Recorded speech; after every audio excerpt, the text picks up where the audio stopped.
This is a video of installing an ABR switch retrofit for a TTSll Shock 2. First remove the old switch, and then what you're going to want to do is you're going to want to install the new parts, making sure that the head of this shoulder bolt doesn't hit the sensor holder. And so you're going to, when it's all clean in there, you're going to drop this down in and make sure it fits down in this little hole. This portion here fits down in the little hole. That's sitting there, down there at the bottom. You're going to put this together like this. And then you're going to screw it down in as I've done here. And that's now completed, screwed down all the way. Then you're going to take a razor blade or an edge of some sort. And you're going to make sure that it's not too high. You do not want the situation where the shoulder's too high. The razor blade doesn't go in. Here it goes in. You also don't want it too low. You want ideally about 10 thousandths, which is it's about the width of the razor blade. That would be ideal. If it's 20 thousandths, which would be about 2 thicknesses of a razor blade, you're going to want to shim this up with some shims to get it up a little bit more, so that there's not a lot of space between top and being way down there.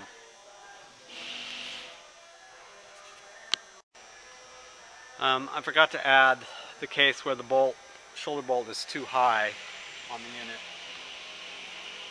You can use spacers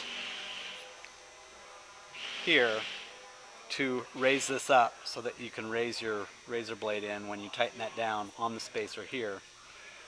So you can either spacer up the nut when it's too low, when the shoulder bolt's too low. When the shoulder bolt's too high, you put spacers under this part. So a couple of tips I learned while doing a retrofit. One is, if I move the safety pin out of my area, I could work a little easier. I wouldn't have to sit there holding the thing up with one hand and work with the other hand. So that helped a little bit. The other thing is to feed the wire through for the new switch, I soldered on the new wiring to the old wiring and then just pulled it through the cavity to get it to the MS connector. It should be terminals A and B, but just, follow the switch wires and replace those with the 2 wires on the switch and you should be all good. Okay, now I know where my spacings, what spacers I'm going to need if I need any. I'm going to put those off somewhere safe, so when I put it back together, I know exactly what I'm going to do. And so then it's now time to Loctite this together. Now we can move on. You've Loctited that, making sure not to get any Loctite on the barrel itself, so this will stroke. Okay. So the next thing you're going to want to do is you're going to want to get your sensor out. And you'll notice in your sensor it comes with some nuts. You don't need those. Get rid of them. The reason why is you're going to need a 5/16 wrench socket to get up through the wire to tighten that nut when comes time to Loctiting that nut inside the housing. Right now what we're going to do is we're going to adjust the sensor base so that it can never be hit by the shoulder bolt. And what that is right now there, you can see with the razor blade, it can't go in. The shoulder bolt's going to be hitting that face and could damage it. If I send it down too far, I'm not going to have enough plunger. You can get false results on your switch. So you want to get as much stroke on that plunger as you can, but you do not want the shoulder bolt to hit the face. So just in there, that looks pretty good. You apply your Loctite. Add the backing nut by hand tight.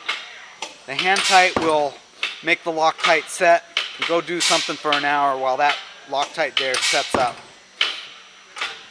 You come back an hour later, you can take this nut off. This won't move because the Loctite is set. You can now get this, put it inside your housing.